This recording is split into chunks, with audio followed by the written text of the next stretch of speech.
But actually, before all that happened, we were seeing two silhouettes of a couple other kids headed towards that bridge to go down and under to get to the factory the same way I did. And this dude literally looks at both cops and tells them if he sees anyone else in there tonight, he's just gonna shoot him. And obviously the cop said, please don't do that, but I couldn't believe he looked two police officers right in the eye and said he was just going to go shoot people. This is about 15 minutes later. I hear a call come in over his radio, and that call is a shooting at the exact same location they had just taken me from, because that psychopath literally went in there and shot at those two kids. So the two kids were treated at the hospital for non-life-threatening injuries, and the cops finally showed back up there and took that guy away. I think they got him on assault and battery. I'm not sure what became of him, but I have reason to believe he's just right back there doing the exact same thing again. The articles are kind of vague about it. They don't really have any follow-ups. You can argue all you want about how what I was doing was technically wrong, but let's be real. That guy owns a huge abandoned factory that people obviously go to all the time, and he just camps out waiting to shoot at people. A side of the pyramids the Google debunkers don't want you to know about. Harnessing energy from inside the earth and transmitting it wirelessly around the world for free. The Giza power plant theory. We finally have the scientific and just plain commonsensical proof to back it up. Even Tesla's experiments of this very nature were successful, but his work mysteriously vanished after he passed away. As it turns out, Tesla didn't invent this technology. He just rediscovered it over 5,000 years later. Pyramids. Don't y'all get a little half chub when I talk about them? Cause I sure do. We're fed the narrative that they were built as tombs for pharaohs, but there's just endless evidence against that. I spat 10 unbelievably raw facts about the pyramids in a previous video, which were all true, but of course the Google debunkers desperately tried to prove them wrong. We'll let them have their fun so that we can focus on exploring history with a critical mind. Take, for example, the Great Pyramid of Giza, the biggest one there is, which is said to have been built as a tomb for Khufu, a pharaoh who ruled 4,500 years ago. Despite it having zero characteristics of actual Egyptian tombs, you know, where real mummies of pharaohs were actually found. Like in the Valley of Kings, a complex of underground tombs complete with enormous grand entrances and hallways adorned with hieroglyphs, beautiful wall art, and intricate architecture commemorating pharaohs like Tutankhamun and Ramses, whose bodies were found among dozens of others in elegant sarcophagi in this valley. And here we have the Great Pyramid of Giza. Narrow tunnels, awkwardly angled walkways, and passageways you literally have to crawl to get through. And those wood steps you see, we added ourselves in recent times because they were literally unwalkable when first discovered. Strangely designed, and although impressive, kinda plain looking inner chambers. No artifacts, no hieroglyphs, no carvings, no wall art was ever found inside of Giza. In fact, not a single mummy was found in this pyramid, or any Egyptian pyramid for that matter, and yes, that's a fact, go search it up. We're told that they were raided by thieves, and that's why there's nothing left. Really? Did the thieves steal the carvings and paint on the walls too? The sarcophagus in Giza, where they assume Khufu's mummy was kept and also stolen by those pesky thieves, was this plain looking granite box in a room with flooring and walls that were cut with greater precision than the box itself. Ancient Egyptians saw pharaohs as gods, so yeah, let's just stuff the one that we made a whole ass pyramid for into this crude box with narrow chambers, tiny shafts, and no stories or wall art commemorating their death. Here's what King Tut's tomb looked like, and King Ramses. Intricate art and masterfully designed, both of which were found in the Valley of Kings. And here's the tomb of the guy they dedicated the biggest structure in the world for. Makes perfect sense, right? On the other hand, King Ramses had some of the most massive statues built in his name, weighing up to 1,000 tons that we see remnants of sprawled all throughout ancient Egypt. Meanwhile, the man who had the largest tomb in history has only one recovered statue we've ever found. It's 3 inches tall. Let me get this straight. Giza, the most epic and just painstakingly difficult structure on the planet, was a tomb with absolutely no characteristics of a tomb for a pharaoh with no visible remaining presence in Egypt and whose body was never found. Other characteristics of the pyramid tells us it had a very different purpose, one that's turned a fringe theory into a scientific one. The pyramid was aligned perfectly with true north to less than a degree of accuracy, architecture matched only with modern engineering. The base of the pyramid is perfectly leveled to within 3/4 of an inch, something that's again only possible with like laser technology technology today. A structure that was made with 2.3 million stone blocks weighing between 2 and 80 tons each, built within allegedly 25 years. Meaning they'd have to place 10 stones an hour every hour for 25 years non-stop to achieve that. That's one stone every 6 minutes. People love to refute this with, oh, they had slaves, like it's some magic silver bullet, but I think they might be forgetting about a little thing called logistics. As in, how do you physically coordinate 20, 30, 50,000 people to lay a colossal stone every 6 minutes, day and night for 25 years non-stop? Yeah, slaves, bro, they had slaves. Trust me, bro, is even more ridiculous than these fringe theories. Each side of Giza is also about 755 feet long and are all within 2 inches of the same length as each other. That's a 99.98% range of accuracy. Once again, on par or even better than modern architecture. It also doesn't actually have 4 sides. It has 8, which cast shadows, making them visible only during the equinox. Which definitely ain't no coincidence. It's a proven fact that the ancients were obsessed with celestial events like the equinox. That's the time of year when the length of day equals the length of night, the first day of spring and fall. There are 43,200 seconds of daylight during that time. That's 12 hours of the Egyptian sun god blessing them with daylight on the most important day of the year. An absolutely sacred number by any means. Now, if you get the perimeter and the height of the pyramid, multiply them by that number, you get the circumference and polar radius of the Earth within a 99.3 to 99.7 range of accuracy. Absolutely negligible margins of error, essentially making Giza a scale model of the Earth. It's also placed at the center of landmass of the world, passes through the light speed coordinate, and a whole list of other coincidences. Skeptics absolutely insist these are all just coincidences, and just pseudo-archaeologists forcing facts together until something fits. So what do all these measurements mean? Well, firstly, they clearly had some knowledge and technology that we don't give them credit for. And the simple truth is, no one in history would ever make something so precise by accident. Because we see the same in the materials used for constructing the pyramids. They're the same materials we use today for electrical conductivity, which is no stranger to the ancient world. In 1934, an artifact known as the Baghdad Battery was uncovered in Iraq. It consisted of a ceramic pot, a copper tube, and a rod of iron, which when combined with an electrolyte solution, something as simple as a potato, as I talked about in my video about powering the galaxy with potato batteries, it can produce an electric current. From an artifact dated to over 2,000 years old. Ancient batteries, just like the pyramids. The science behind the Giza power plant is a lot to take in, so I'm gonna give you some time to breathe before I get into it, and check me out to see if it's up.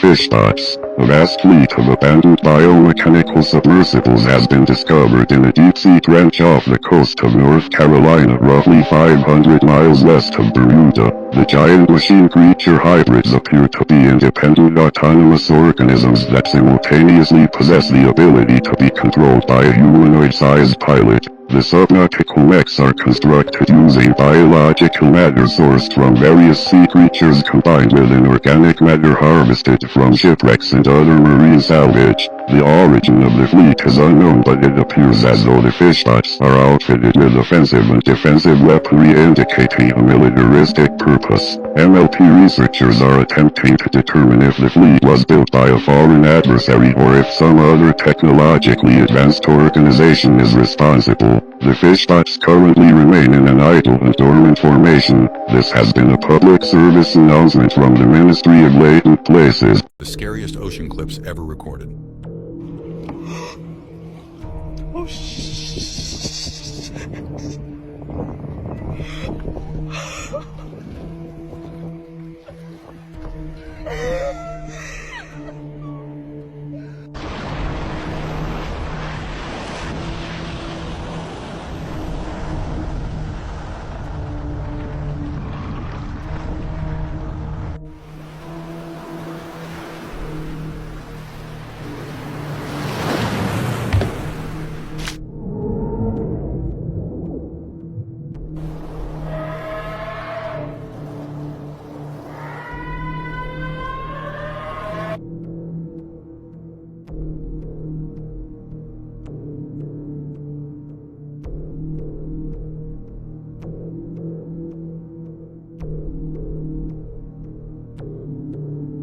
These were Back in the 1700s, the English elite would basically have in their gardens a live ornamental hermit, which basically means a man that was like a wizard. I've heard about What? this. So in the 1700s, the English elites would hire these men, and their sole purpose was to just live in their garden. They would live in like a little shack. They weren't allowed to cut their hair, their beards, or even bathe, and they were supposed to dress up like druids. They would look like Gandalf. They didn't tend to the garden at all. All they would do is basically read and write, and just like, you're supposed to look like you're contemplating. Their sole purpose was to embody the romantic ideal of the solitary contemplative life. An example of like how much they got paid, this one rich Englishman did a 7-year contract with this hermit man, and it was 700 pounds, which is equivalent to $125,000 today. What? One time or per year? One time. So for 7 years, he would be paid. So not a lot. It's like they feed you, you have a place to live, and you just read and write all day. Yeah, we can't take a shower for 7 years. I guess. At week 3, you don't care anymore. But he was fired 3 weeks into the job because he was caught having a drink at the pub. Oh, wow. Gandalf's like drinking a beer at the social. bar. There's been a horrific mass stabbing at a cinema in Massachusetts. These cases make me terrified to go to the cinema.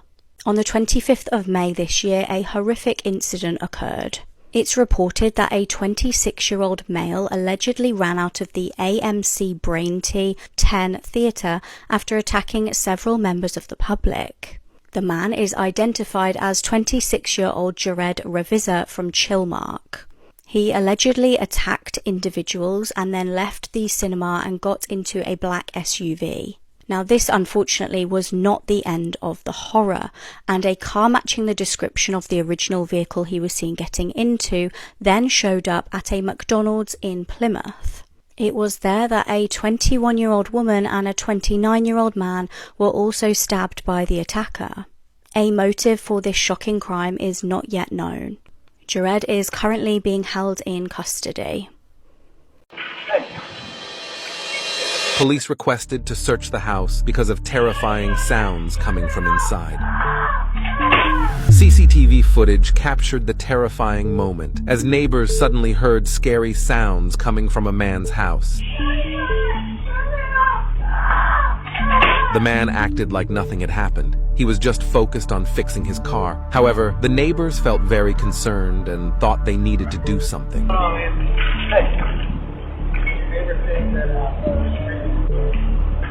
The neighbors suspected that he had kidnapped a woman, so they called the police. But strangely, the man did not show any fear. He talked for a while and then agreed to go in and bring out the victim.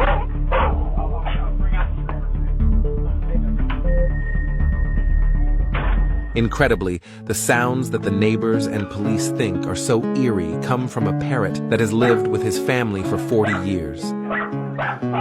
Hello. Hi. Hello. Hi. Stop scrolling. This Ring doorbell footage will creep you out. It was a normal night when all of a sudden, this old woman comes to knock on the door. The only thing is, you can clearly see in the footage that she's holding a knife. She then just proceeds to stand there for a few minutes without doing anything.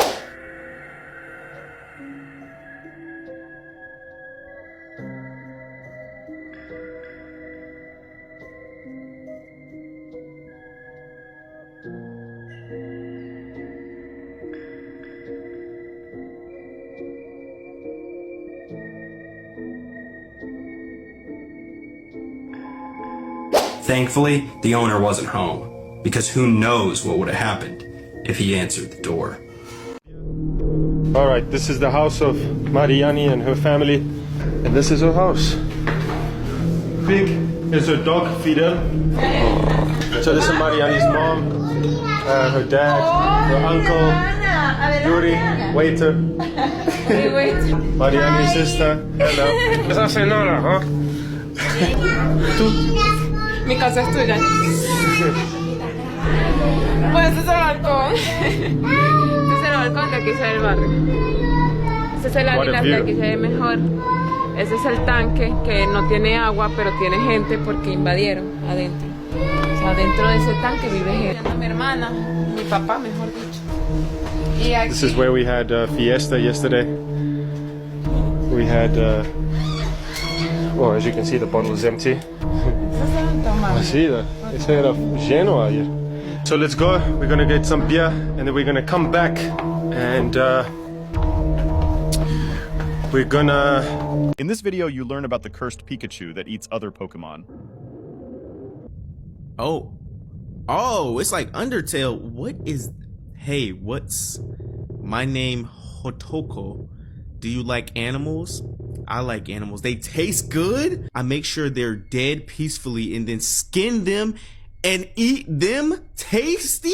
This conversation makes me hungry. Since you're trapped in a game, can you hunt some animals for me? I'll share the food with you. I unlocked the door for you. I'm too lazy to get the food, so get them. Thanks. Why do you just...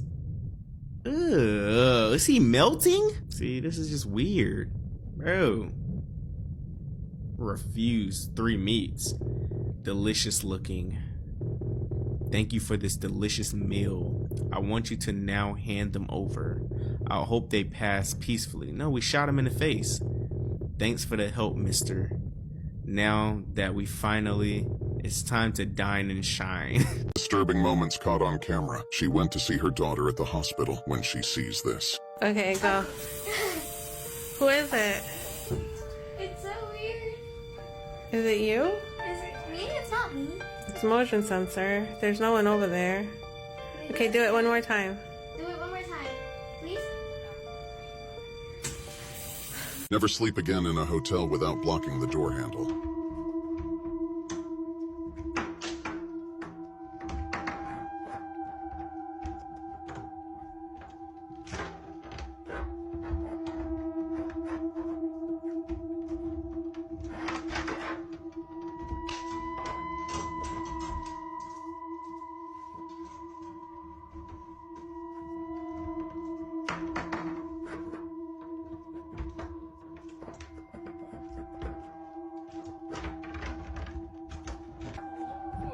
Click plus to see more. SCP-1440 is classified as Keter. Special Containment Procedures, SCP-1440 is currently uncontained, and its whereabouts are unknown since its last containment breach. Efforts are focused on tracking SCP-1440, predicting its travel pattern, and minimizing civilian exposure. Description: SCP-1440 is a man of indeterminate ethnicity and age, resembling an octogenarian, but he has not aged in over 50 years. SCP-1440's mere presence causes progressively destructive events, ultimately leading to death or destruction of human elements, except for himself and his belongings.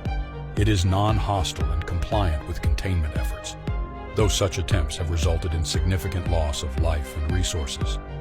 First containment. SCP-1440 initially sought Foundation assistance, hoping for self-destruction. Its containment at site led to the site's destruction and multiple casualties. Subsequent containment attempts have had similar outcomes. Addendum: SCP-1440A. Interview Log 1440. 7 with Dr.